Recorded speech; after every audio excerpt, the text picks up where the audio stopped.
Hello and welcome to Funny Mummies, the podcast for people that hate parenting podcasts. I'm Hatty Ashdown, comedian and writer, and I'm blessed with two lively boys. Each show I'm joined by funny mummies from the world of comedy, but also those that are aunties or friends, because let's be honest, we all need the help of our non-tired mates. Join us as we find the funny side of parenting, life, and being bloody great women. Happy Mother's Day! Happy Mother's Day! Happy Mother's Day to you! Happy Mother's Day! Happy Mother's Day! Happy Mother's Day to you! Welcome to the Funny Mummies podcast for the Other Woman show on Soho Radio. So, for the astute amongst you, we have had a bit of a gap, and some of that is because we are in a pandemic, and I got ill myself. More of that later, which I think I had corona, so basically I've been ill and now been a mum for pretty much 24/7 because the schools are all shut, and I did not sign up for that. No. So let's bring in our guest today. So what we want to do with this new series is it's a bit of a check-in on the lock-in to make sure everyone's staying sane and everyone's okay. So first up, it's regular Funny Mummy panellist. She's been busy making people laugh on the Comedy Virgin's online show, making young men cry as this single mum is locked up and stripping her own walls. She's the Eve to my Villanelle, the Hell to my Pace, Trini to my Susanna. It's Gemma Beagley. Hello, Hattie. Say hello, Gemma. Hello. She's also about to come on and she feels a bit rough. But I can say that. And next, it's her first time on Funny Mummies. She's an actor, writer and regular on the stand-up circuit. A previous Funny Women Award finalist. She bloody loves doing an Edinburgh show. I've seen her many at Edinburgh, standing there in the rain with me across the road. Handing out our flyers. And last year she had her show Famtastic, was about her journey to part of a modern blended family. I'm very excited to say it's our first stepmom on the Funny Mummy show. It's Lucy Frederick. Hey, hello. I didn't know I was your first stepmom. That's exciting. If anyone's not told us that they're secretly also stepmom. But yes, I should say we are doing this, we are not together because it's lockdown, even though at this time we should say the date is today, and unless anyone's listened to this in the future, it's the 12th of May. We're sort of on a lockdown, but Boris doesn't really know what he's saying. So in case you listen to this in the future and you go, what point was this in history? This was when Boris did, the Prime Minister did an announcement, and we're all still even more confused. Would you say, ladies? Yeah. So yes, you're our first stepmummy. I think, I'm isn't she, absolutely Gemma? honoured. I think so. How's it going? First of all, Lucy, how's your? I know from your last show, which I enjoyed online, I wasn't able to be in Edinburgh last year. That you love staying in, a bit like myself. So this must be just a dream come true. Oh, bloody love it. So there's loads about the lockdown that I genuinely really like. Number one, I am not obliged to go out and see people. Brilliant. Yeah, and also, but you can also do things like this. So you can chat and see people and socialise and have a glass of wine. Yeah. But when you finish and you're like absolutely bollocks, you're at home. There's no night bus. There's no Uber to not be sick in. You're just at home. So I've probably, in many ways, been more social during the lockdown than any other time. However, it is starting to wear on me now. I would like the physical, like I want to hug my mate. I want to, and I would just want to spend a day not in the company of the other people who live in my house. Yeah. Obviously, I love them all, obviously. But fuck, like I love them very much, but I just want to spend a day. I want to be pleased to see them. Yeah. Right. So if you were given let's say that it's like one day go and fill your boots, what would you do? Well, now I'm a very old lady, so I do like a dog walk, which I've been doing. Obviously, been doing a bit of dog walking. So I do a nice big long dog walk. She has, for those who don't know, she's got a dog. She's not just. Oh yeah, I've got a dog. I'm not pretending. I've got one of those like leads with a little collar on the end. You know the one.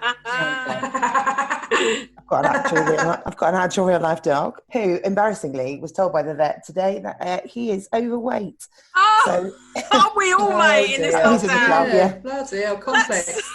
But also, the vet said, right, this is upsetting. The vet said, well, he's overweight. He said he's not, because we said, oh, he's a bit old, he's 8. And they said, no, he's Jack Russell. So he's in the prime of his life. However, he does need to get like fit and strong and healthy now.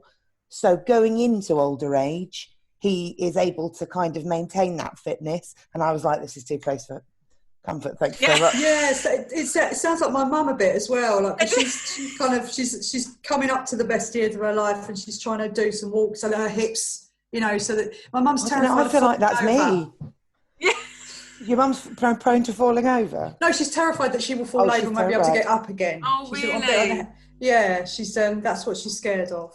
So she's getting like mega fit. Well, is she mega fit? I mean, no, she's not. But I think she's just wishing. She's wishing herself fit. Me too. That's have you fallen into the trap of doing Joe Wicks and getting really fit and stuff, Lucy? Or right? Okay, so basically our fitness journey through lockdown started we were now me and my partner we're really good at starting things. We're really enthusiastic at the beginning of projects, and then we both massively peter out. So what happened was at the beginning we were like, right, we've got a timetable, we're getting up, we're doing PE with Joe, we're doing it live with the nation, and it's gonna kickstart us into our lives. And PE with Joe is really fucking hard. It's really hard, isn't it? It's like a Ninja Warrior sort of half an hour. So it's really, really hard. And the kids just literally, they're not PE kids. They've got like loads of brilliant strengths and talents. I really want to write that. They're not PE kids. No, they're not into PE. They're not into. It's a nice way of saying they're lazy bastards. Yeah. Well, also they're just not. Yeah. So anyway, we did PE with Joe for about a week, and it was such a Barney every morning of like moving the furniture and like, and excuses. And kids they're so clever. So I have a 10-year-old and a 14-year-old, and they're so clever and they're so good with that. Oh well, this is why. Let me lay out the reasons why I feel like I should be exempt from Be With Joe. Like they're doing I love it. They're doing a whole presentation. Wow. And it was just causing such a row that we tried. So then we tried Oti Mabuse, who does like dance lessons. We tried 2 of those. That was not for us either. So recommended by James, my partner's parents, we now do something called, which I massively recommend, Gemma, to your mum. We do a thing called Walking with Leslie. Oh, tell me about Leslie. I'm trying to get everyone on board. I like the title of it already. Right, yeah, immediately, straight away. I'm in. Do you just sit down and watch her walk? So you have to do, basically, she's this American lady. Her vibe is very like Lizzie, Green Goddess. It's that kind of vibe, but she's like wholesome Midwest American. And she's got like a posse of really enthusiastic, overly fit people behind her. It's sort of like, let's not beat about the bush. It's aerobics, but the bulk of it is walking on the spot. Right. That's what it is. The bulk of it, walk on the spot for half an hour, and then there's a bit of sidestepping and a bit of forwards and backwards, and every now and again she goes walk, walk, walk, walk, walk, walk, walk, walk, walk in her lovely American accent, which is brilliant. And she's like, I just couldn't be without my walking regime. I massively recommend it because it's a piece of piss, number one, and it's hilarious. She's like, they have different shoes and different things, and watching the people behind them and how enthusiastic she is about essentially walking on the spot is brilliant. So I massively recommend it. So we do that now, and the kids obviously have still got like a PowerPoint on why they shouldn't have to do it. And they're really good. They're smart. They're going to be lawyers, I think. Love it. They're massively good at like, here are the reasons. Let me set out for you the reasons why I think that Walking with Leslie should not be part of our day, and we should up the screen time, up the old Xbox time, and down the whole exercise time. So that's what we do now. Now I've just got like an odd enjoyment out of the fact that they hate it. Yeah. Oh. Yeah. We're not. See, me and Gemma have got boys that are about the same age. They're like about 4, so we're so far off. That kind. I'm quite looking forward to that kind of that age. Yeah. I think Yeah. a lot of people say teenagers is the reason they don't want kids. They so dread the teenagers. But Oh, I love I'm teenagers. so looking forward to the sort of No. teenagers. They're brilliant. They're brilliant. Don't get me wrong. I'm extremely lucky. Both my stepkids are like ultimately pretty good, pretty brilliant. Obviously, they've got like irritating things about them. Teenagers are draining, but he is like. He's not like Harry Enfield. There's nothing. He's just he's just a bit like careless. That's the worst I can say about him. He's a bit thoughtless sometimes. Oh, Like so, how can you go wrong? So, will you take us back? I want to go back to. So, how long have you been with your partner? 4 years, just over 4 years. So 4 years, and so yeah, I really just want to go back to when you met him and finding out he had kids and stuff. I'm sorry you've done a whole show on this, and No, it's fine. I'm talking about it. I didn't really talk about this actually because it's actually a really interesting. There's a whole thing that I didn't go into in my show. That I think is quite interesting. It's a bit weird. So when I first met him, we met at Bromley South train station. Oh, know it very well. I'm a Kent girl. As all romance stories should start. Where are you right now? You're not in Kent now, are you? No. Penge, thank you very much. Oh, so Penge. not far. I'm not familiar far. with Mitcham. Oh, yeah, not far. Not far. It's a South spit East. away. Yeah. I grew up near Bromley South, so carry on. Bromley South. So we met Bromley South. He came to a gig. That's not really relevant, but he hadn't talked about having kids in the Tinder chattage, Right. and then we met, and he showed me a picture. He'd been tiling his the bit behind your oven. What's that called? Splashback. Splashback. Oh, splashback! Oh, he'd been tiling. Splashback on it. He'd been tiling. He'd been tiling the splashback, and he showed me a picture of it. And I obviously was like, oh, yeah, oh, lovely. So This is on a first date. This is what he's showing you. Yeah. Okay. Reeled me right in. Went straight to the splashback. Oh, mate, he followed it with, I said, oh, do you live on your own? And he went, no, I live with my 2 children and my ex-wife. Bum. Yeah, okay. And I went, complicated. and like very nearly just went, thanks so much. This has been great. Bye. But I thought, oh, well, he's quite fit. It'll be a fling. And because, what I've got to lose, he's all right. Anyway, and then that just didn't happen. So what happened was, bless him, he and his ex-wife had this really beautiful house and it was massive. And they both quite understandably, they'd separated and, it was all relatively as amicable as a separation can be, but they, neither of them, they had this lovely house and neither of them wanted to not live with their kids at all, at times. So what they were trying to do was basically live in separate parts of this quite big house and sort of be kind of like housemates that had kids. And we all I was like, well, that's weird. And then you just sort of, like anything that's weird, just sort of over time just begets, it just becomes the new normal. So we sort of cracked on. There was at one point, there was a Halloween party in this big house where she had a boyfriend there and I was there with James. And obviously all their friends were like, this is fucking mental. But it sort of was all right for a while. And then interestingly, it was one of the kids was like, oh yeah, it'd be much better if you didn't live together. It was with a little girl. Yeah, she was like, oh yeah, it'd be much better. Obviously better if you didn't live together. And both of them were like, what? We did this for you, no? And they were like, oh yeah, it's nice, but it's weird, isn't it? The kids were like, oh yeah, it's weird. So then, they sold the big house and we moved. That's when I moved in with James, when he moved. I never lived in the big house with them because that would be like a step too weird. And it's actually, and then and now, yes, and we live 10 minutes walk from each other. Wow. And it's all, we sort of do, obviously, it's blended families are difficult. There's a lot of stuff going on. And then Emily, their mum, is brilliant. She's actually an NHS worker. She's working her socks off at the moment, bless her. She and I, get on all right. We wrote a Guardian article together actually about how we sort of get on with each other. And so yeah, we I mean, obviously, you know, God, it's difficult because you think about if you parent with one other person, it's massively difficult because you are going to differ. Your opinions are going to differ on how things. You have different childhood, different. You know, you've got different values, even if they align most of the time.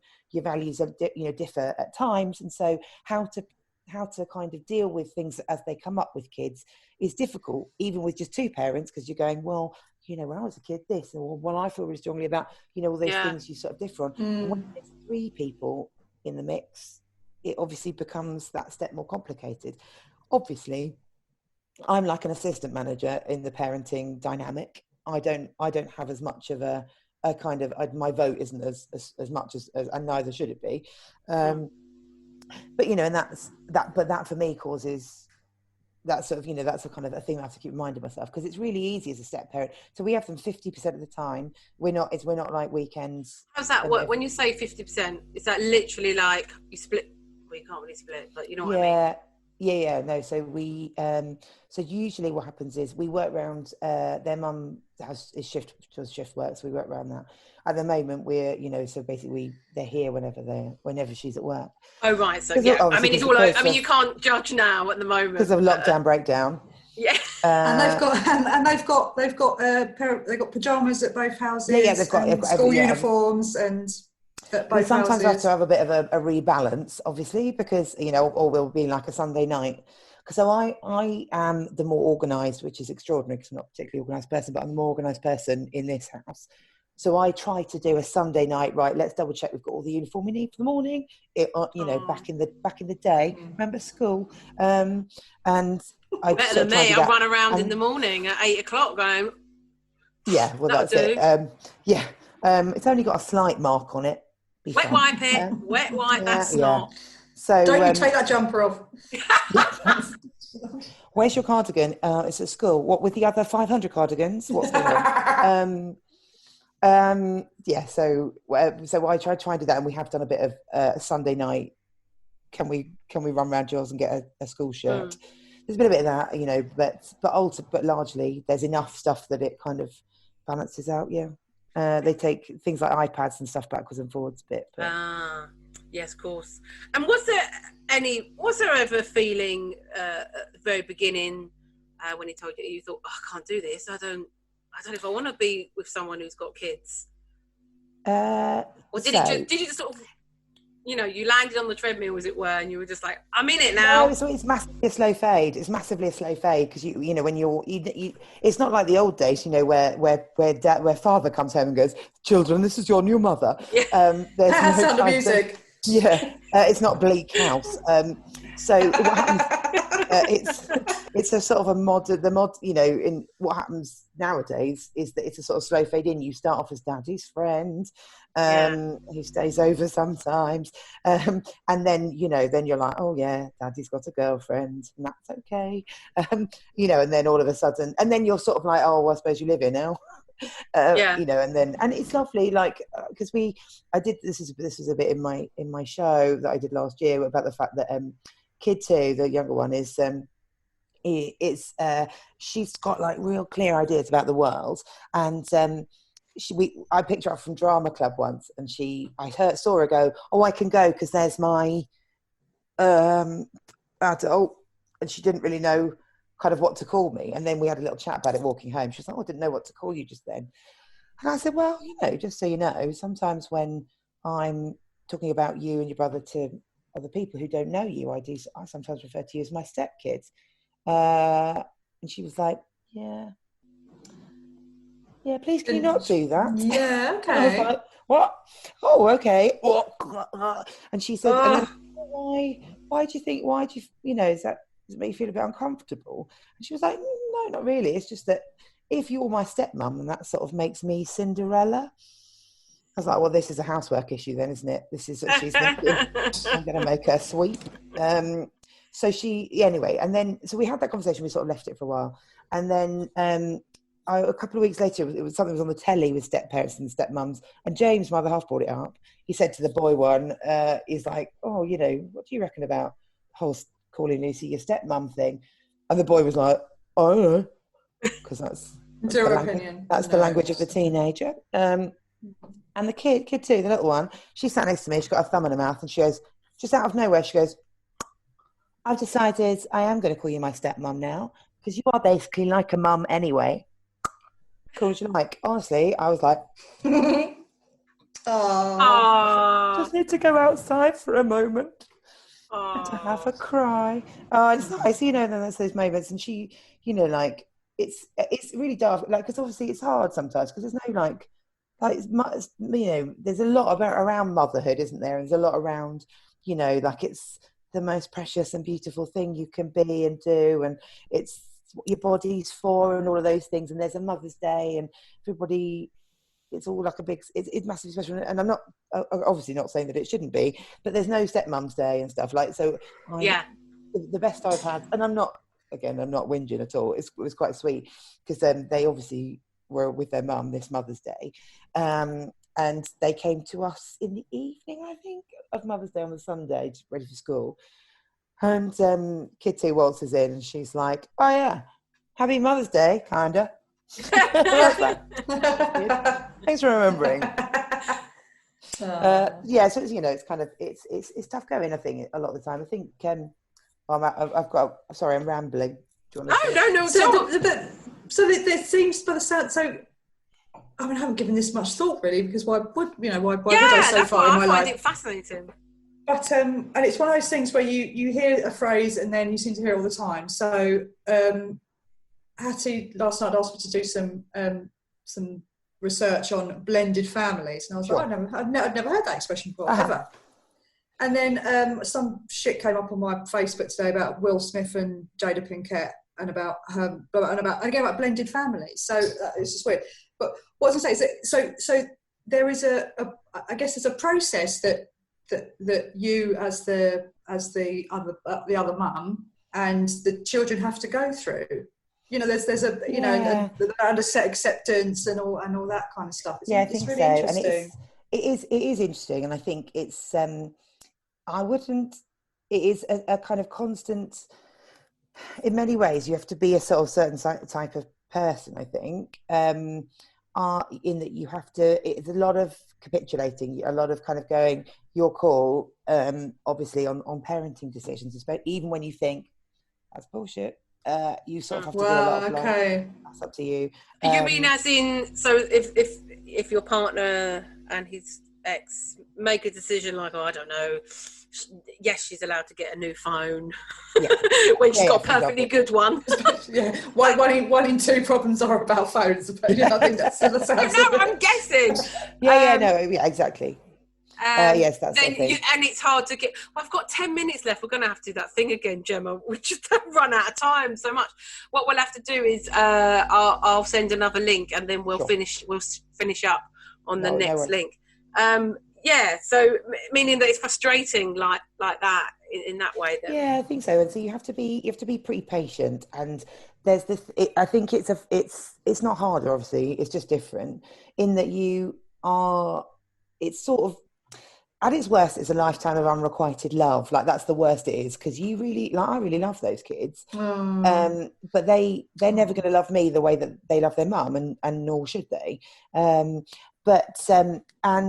you, what else was I going to say? It's, you have to kind of, there's the other thing of the fact that the rules are different. So when a kid is yours, like Hattie, you might, for example, talk about maybe you don't, but you might talk about what a dickhead your kid is sometimes. Oh, yes. Like you might, you might say, be like, he's a knobhead sometimes. And it's massively implicit that you obviously love him because he's your child. Yeah. I find that is much more difficult for me to do. I can't, and obviously, because I'm not biologically obliged to love them, I also find them really irritating, in the same way that all parents find their children irritating sometimes. But it's much more difficult. Like I don't feel I ever have the what's the word, the kind of the room or the wiggle room to like lose my shit with them. Like I could never, when you're like, just like tired, you've got deadlines, you've got other stuff going on, and they're like, you know, they're just all doing what they do sometimes, and you just want to go, like, you know, a lot of parents will just go, right.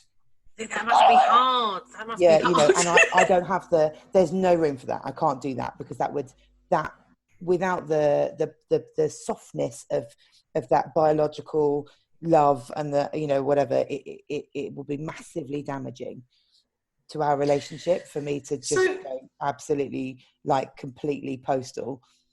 So you don't, so you feel that you don't have the grace that Hattie and I would around, because we're biological mothers of our children. So are you, going into the relationship, before you came into the relationship, were you patient, tolerant? Would you consider yourself a patient and tolerant person? Well, I think I am. Some of my friends have disputed this. Mm-hmm. What I am is a bottler. So outwardly, I'm like, that's fine, don't worry at all. Fake it to your main inside, I'm like, bitter and twisted and dead inside. On the outside, calm. Yeah, because I used to consider myself as a patient person, but since having children, I mean, people say to me the other way around. They say, since I've become so much more patient since having kids, whereas my patients are... They're fucking liars. Right, are they liars? My patience is through the roof, but I just thought that's because I'm, you know, where before, like, I've worked with old people, I've worked with special needs kids, and now with my own children, the only thing I can put it down to is because I'm with them all the flipping time. So obviously when I'm going to work, it's different, isn't it? It's like you're with them for a certain amount of hours. I think it's expectations as well, and it's also knowing someone really well, because I used to work with special needs kids as well, and I used to have all the patience in the world for kids. When you know that if you just know that they're trying hard, some kids can be really. Yes. But when you work with a kid and they're like, I don't know, no, can't do it, and you're like, I know you know this, you're just being a twat. Yes. I think that's what I find really irritating, and I find, so it's those little things, isn't it? That's just, I mean, that's like stating the blindingly obvious, but it's the little under the radar things that I find really, really, really, really difficult. If someone's like outright rude to you, like calls you a prick or something, easy peasy to deal with that, isn't it? You know, that it's rude to call someone a prick. There'll be consequences for that, because do I call you a prick? No, I don't. I mean, behind your back, obviously, but I don't, not to your face. So there's consequences to that. But you know, that kind of like under the radar, like sort of like the kind of like, so it's like, why, you've got a hole in your cardigan, I like it like that. Yeah, but it doesn't look smart when I don't want to look smart. Like, well done, you. It is. I think there's an element of the fact that because they know I won't go, right, you know, get out of there. You know, like some parents will sometimes do. I think there's an element of like, probably just tell me I've had a few more minutes. Oh, really? They push it? Of course they do. They're honestly, I'm making them sound like they're dreadful, and they're absolutely not. They're cracking kids. They're really great. They're really funny, and they're you know. And I've never had, you're not my mum. Like, it sounds like the way you describe it, is quite a healthy upbringing. What does it like your home life or home lives, home's life for the kids? Yeah, so as much as it can be. Why wouldn't they be great? You know. Yeah. I think they are, you know, they're resilient kids, and they're, you know, they've done well, because I think, you know, separation, your parents separating is a traumatic event of your childhood. However well it's handled, it's pretty, you know, that's going to have repercussions, and then adding someone else in, you know, is always going to have that. It's going to have repercussions, and I think they've massively dealt with it as well as you can hope any kids will. So they are. I'm making them sound like they're dreadful, but they're not. They're brilliant. You're listening to the Funny Mummies podcast for the Other Woman show on Soho Radio, and you're back with me, Hatty Ashdown, Lucy Frederick, and Gemma Beagley. So we're talking mostly all things lock-in, but more importantly, stepmummying. That's a term I've just made up. So Lucy, going back to your own. I mean, did you come from what would be classes? Do you call it? Do you still call it nuclear family? Your mum, dad sort of set up. Or Oh did yeah, you no, have I know what any you mean. No, I didn't, not vintages? at all. I was just, it was just me and my mum growing up. Okay. Just the two of us. So I had no good role models in how to family. So I had quite an insular childhood. So I was really good at spending time on my own.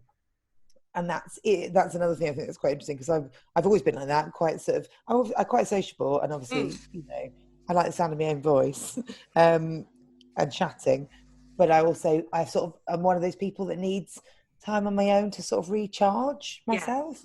And going from being obviously I didn't live on my own. I because I'm not rich. I was house sharing with a friend. But even house sharing, you've got your own room, haven't you? You've got your own space. And then you move in with a partner and 2 children, and that's it now. You've no privacy, have you, or time alone? So you've adapted really well then, so you didn't have siblings and you didn't have all that. No. And then so you don't have a big family either. There's not like a lot of aunties and uncles. No, I don't have any family at all myself. Right. That's a mood killer, isn't it? In some ways I want to go, lucky you. Because you don't have a lot of bother that also brings with it. There's no drama. Yeah, because with Jason and I getting married in theory. Are you? Yeah, got a ring and everything. Congratulations! Congratulations! Wow, coronavirus. Fuck that, right? Well, we don't know. We are supposed to be getting married in November.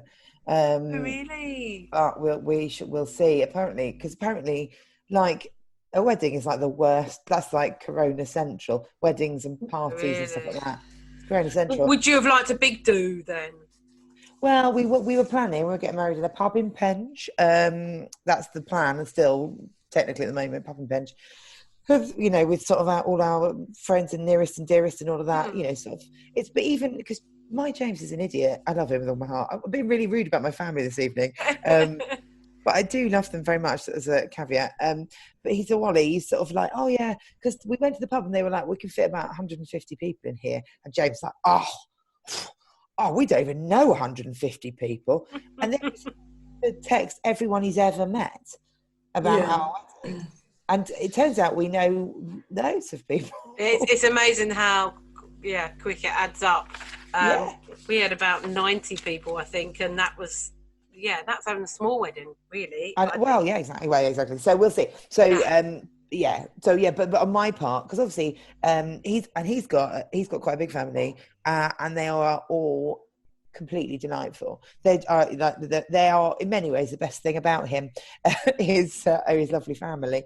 That's nice. That's lovely. But it is interesting because we've been with his parents are beautiful and generous, and they've taken us away on holiday about 18 months ago, and so it was me and James and our 2 kids, and then James's sister and her husband and her 3 children, and then his parents as well. So there's loads of us, and we went away and we were doing self-catering and stuff. And they are one of these families where, when it's dinner time, everyone's getting involved and diving in, getting a spoon, getting a cup, and everything like that, and and washing up, and and it literally frightens it. I don't know what to do with myself.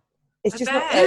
It's just alien to you, right? Yeah, they're all like, they're all get out of the way, all of that sort of stuff, and I'm like, oh God, I'm really bad at it. I'm sort of paralysed in the centre, feeling like I'm not doing anything, but I can't see fast enough through the gaps as to what needs doing without getting in the way. It's the most stressful thing, while also being beautiful.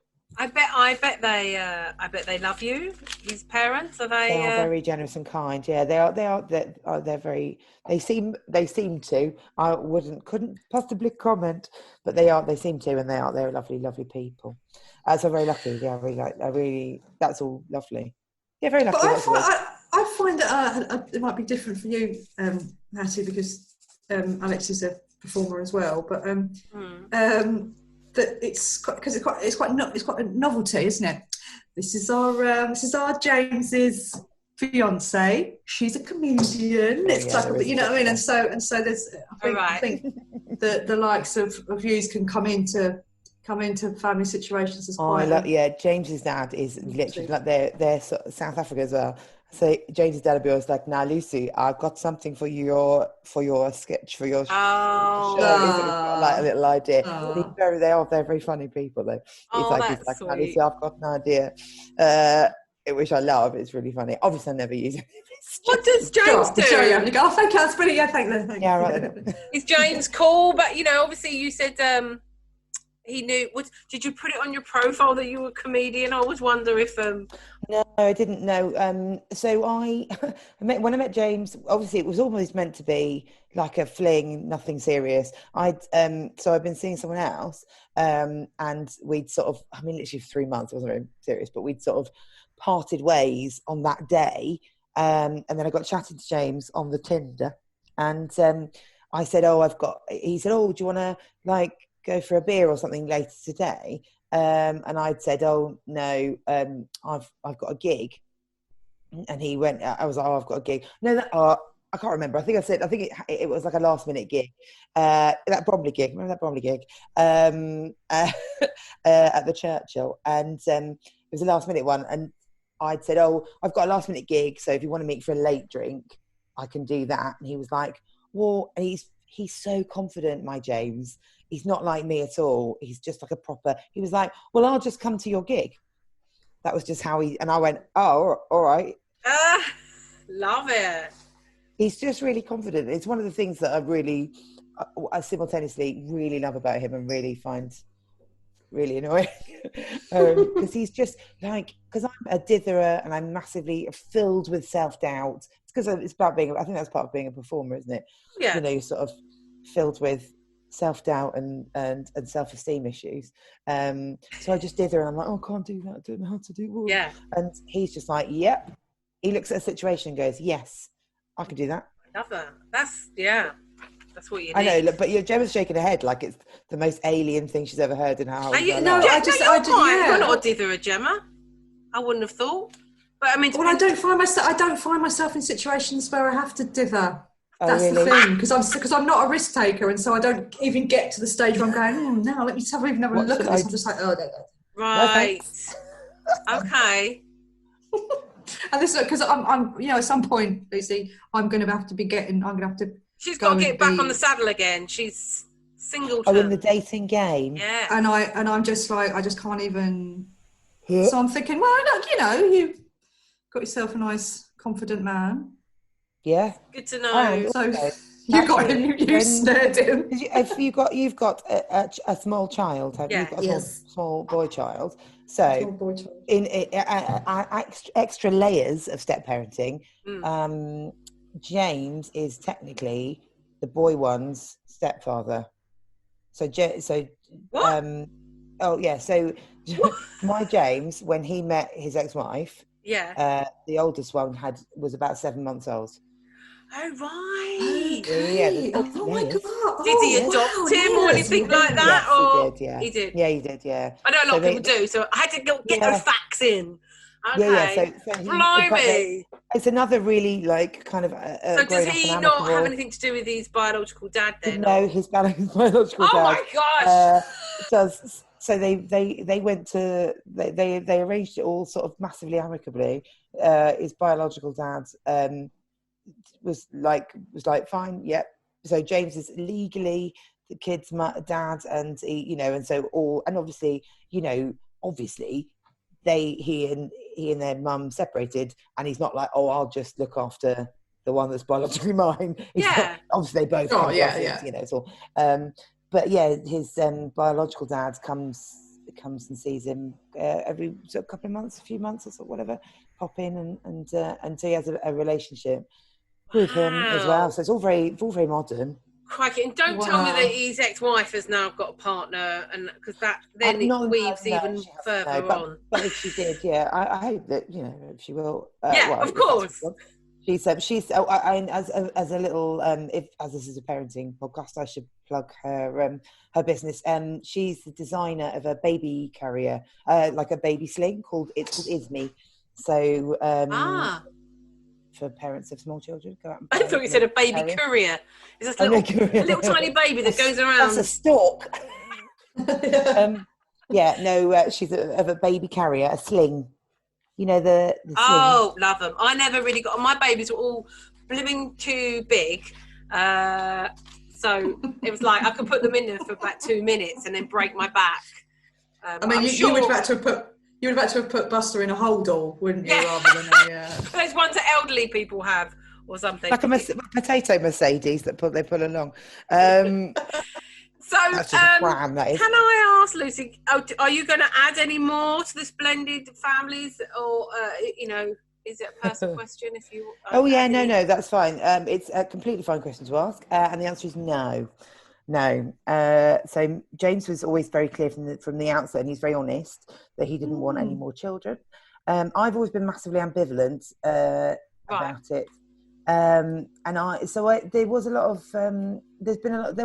a point of quite a lot of soul searching. Let's do a bit because I think that, in any relationship there's moments, aren't there, of kind of, where you take the next sort of step when you decide when you say you're officially a couple, when you move in together, there's these kind of steps, and at every kind of step I've had to kind of check in with myself that I'm still happy for that to be the situation. And it's, God, it's not at all as simple. I'm not one of those women that's always been like, absolutely not, don't want children. So it wasn't a simple decision or choice for me at all. But it's a case of, I love James and the kids and our life and what we have here way more than I want my own child. Does that make sense? To rock the boat, babe. I mean, yeah, that's it. And having my own kid would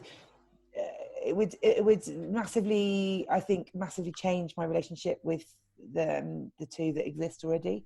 I think it would make a difference. It would change our lives massively. It would change, and it's, I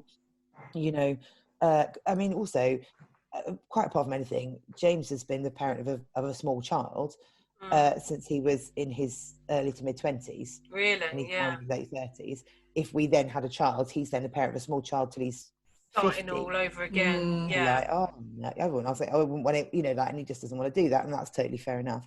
So we talked about it lots and lots and lots, and I'm sure it's also something. This is me being very candid, by the way. We love that on the show.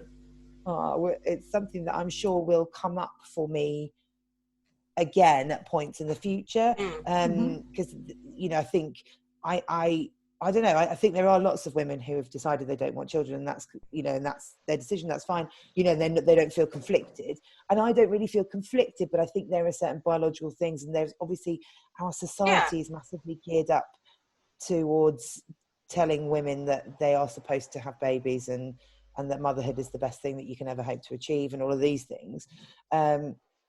That's not me doing it down, by the way, at all. So there are outside things that make that kind of that flicker my resolve, I suppose. But it is a decision I made, and obviously we're getting married, so I'm very firm on that decision. Yeah.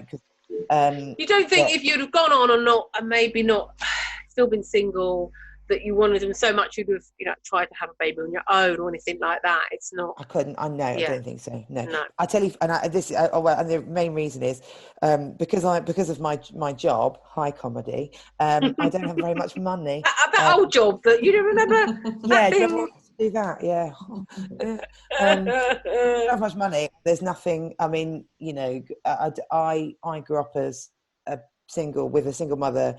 And just me and her, and we had no money. God bless her. I just think I wouldn't want to do that personally. So it's never been something like I've got friends who are like, having a baby is the absolute ultimate goal.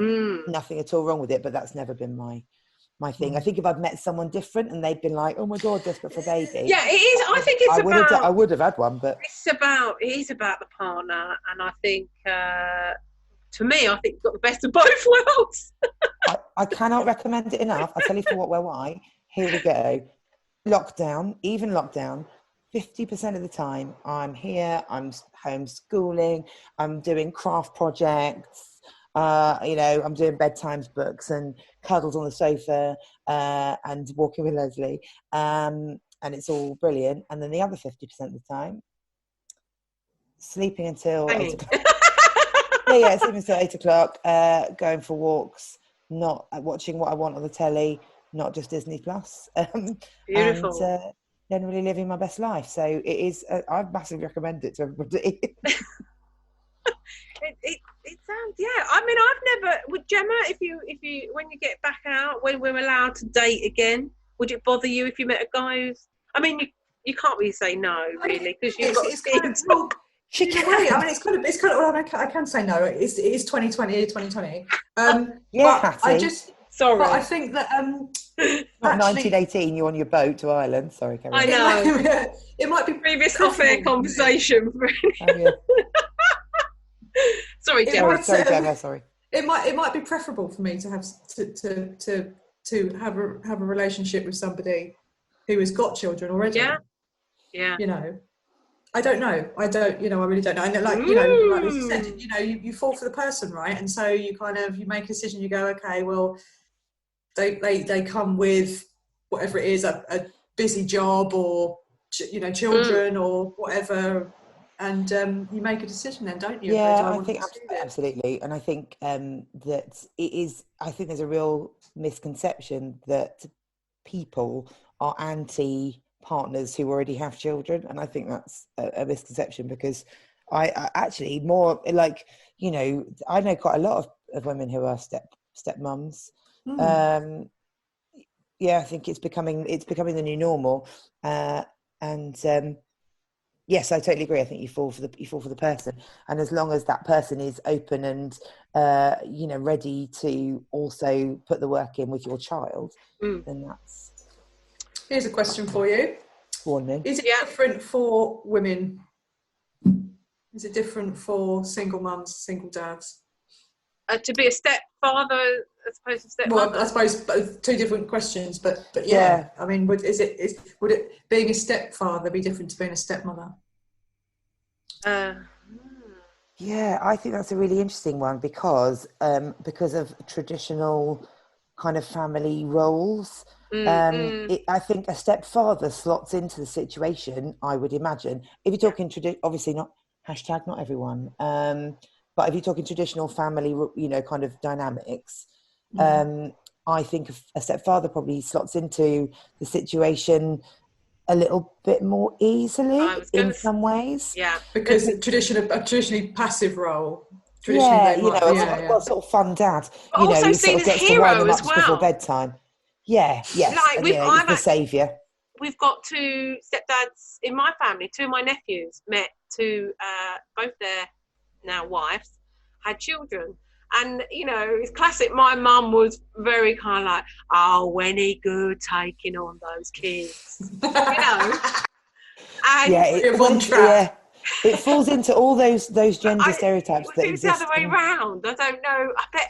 I wonder if I'd met someone with some kids, whether my mum would have been like, "Are you sure you want to take them on?" She probably would. People do say that to me, and people said that to me right at the beginning. They were like, "Oh God, are you sure?" Because it is, and I'm not going to downplay it. It's a palaver. It's not straightforward, and it isn't. It isn't a straightforward thing where you meet someone and then you make decisions, the two of you, and then you buy a house and then you. Do you know what I mean? Like you do those things and then your family grows and all that. Our relationship has never been like that. We've never been just the two of us. And therefore I've never actually been James's main priority. I've never been his main priority. I've never been the kind of the main thing in it, the best thing in his life. Obviously, I am the best thing in his life. Well, I was going to say, he's got kids. He's got kids, and ultimately, they're his priority, and that's a massive part of what I love about him. Is he's a great dad. He's a massively involved dad. He's not he doesn't.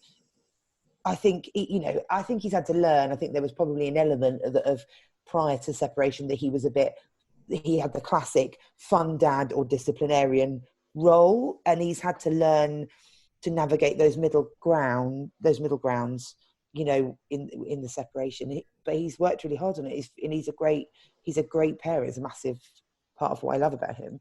I'd no, love it if he just came into shot. Then he's just been sitting there the whole time. He's holding the camera. Do you know what? I am going to, at some point, we're going to bless him. I'm downstairs because our Wi-Fi is a bit on the wonk, and I can't. You know, you said in your email about sorry about that. I thought about partners and things. Just wanting to be. No, it's fine. It's because the end where he's upstairs reading. I think James is, but there's a 14-year-old boy in this house who is Xbox addicted. There's no way. So he's been on the Xbox. So I'm downstairs near the router, and so James has been banished. Oh, bless you. So he's a good. Thank you for the sacrifices, James. We know also I saw online you were cutting his hair. The lockdown. Did you see the hair cutting? She cut quite a lot off, Gemma. How did you do it? Well, badly. The answer. We had clippers because he's got a beard, so he's got the clippers. Now, and I used to work with horses, so I was like, same thing. Sure. I can do that. I've clipped horses like loads before in the past. What did you clip on a horse? Yeah, I was going to say we both just accepted that fact and went, yeah. You cut horses, of course you have. Well, so there we go. Facts, learning from Lucy. Horses' fur, their hair, is thicker in the winter than it is in the summer. Because they're not. So if you're going to keep exercising them and riding them and doing exciting things, if they've got like a big thick coat of hair, they get really hot and it's not very good for them. So you take clippers, just like your hair clippers, and you basically sort of shave a bit like us, really. Shave their hair off, yeah. Shave their hair off. Honestly, yeah, and then, and so they're also not like they have a thin layer. They're not bald, not like those weird cats. But yeah, so I've done that loads. So I thought this will be the same. It's not. It's basically so he had lots of hair, and it just got like he sort of looked like one of the round heads, like. It's medieval. You did an medieval. Yeah, so it was kind of I don't know how to graduate, like where proper. Yes, that was the funny bit. It was like at the front. Oh, it's not too bad. At the back, it was just like a horse levels. It was really bad, and so I just had to keep took going. It so well. Yeah. Oh, he was having a lovely time because it's all about him, is he likes the attention. So eventually, I did the classic, the sort of Peaky Blinders, where all of that is really short, and then he's got one bit on the top that's quite long. So I went for that in the end. But and then at one point, because these clippers have got like little kind of things that you add on, like a little plastic bit, and then you can decide how the hair. No, what do I mean? Like a graduator, sort of. And so you have, depending on where you have it on the clippers, is as to how long the hair gets cut. Does that make sense? And if you take it off, obviously you're like, close. Is that? And I was I had it off, had the thing off, and I was doing some like straight lines. Yeah. And then I saw a bit that I'd missed, like at the back, which I'd done on like a 2 or a 3 here. And I was doing some bits around the sides, just sort of with no, like naked. The thing was naked, so it was like. And I just saw a bit at the back and absentmindedly went, I missed a bit there, and just did like a stripe up the back of his head by accident. Oh dear. So then I had to that's when we had to reassess, and so I did the whole close thing up to here, and then the long bit on the top. So proper Peaky Blinders thing. Almost Mohican, but not quite. We're gonna have to finish up, ladies. All right. So, Lucy, well, both of you, any women you'd like to big up? I probably forgot to give you notice on this, Lucy. If you don't have any, don't have to. Anything that we can still be finding, any content or anything in this lockdown time. I've got loads of women that I just completely adore. I've obviously already done it, but I'll do it again. My James's ex Emily is the designer of Isme, which is the baby wearing brand. Massively recommend her. Big up her. And it's not comedy, but it's a thing It doesn't have to be comedy. Just women being great. Yeah, women being brilliant. She also gives like training in how to use slings and stuff. She's amazing. The second person is Suze Kempner. I love Suze Kempner. She's like smashing out. Oh yeah, she's doing it on the online content. She's smashing it. She is, absolutely. And another person not doing online content, but who is just a wonderful woman in comedy, is the lovely Karen Novak, who runs the Poodle Club. Oh yeah, I was booked in to do that just after bloody lockdown. I've still not done that club. It is lovely, and I really recommend it. It's run by a woman. She books mostly female comedians, or like non-white cisgender men, basically. She has massively diverse lineups, and she's lovely. It's brilliant. I really recommend it. Always try to plug her. I think she's brilliant. And loads of now. Are you doing anything sort of online? Have you done any online sort of sets, gigs, and stuff? Or lovely Robin Perkins is doing. Robin Perkins is doing this thing called Comedy for the Curious. So I'm doing that next week. So will that be your first sort of? It will be my first online gig. Yeah. The other thing I'm doing is a thing called the pub. Oh, this is for parents. There we go. A thing called the Pub Quiz for Kids, which is run by a company called Story Pocket Theatre, and we're doing. It's basically like a pub quiz, but we do it on Zoom like this. We usually do them in theatres, but we're not allowed to do that at the moment. No. So we're doing a pub quiz for kids, and so families basically you join with your family, and you're a team, and you have a team name, and you send your answers via the chat thing. And I've got a little assistant called Will, who's very funny and brilliant.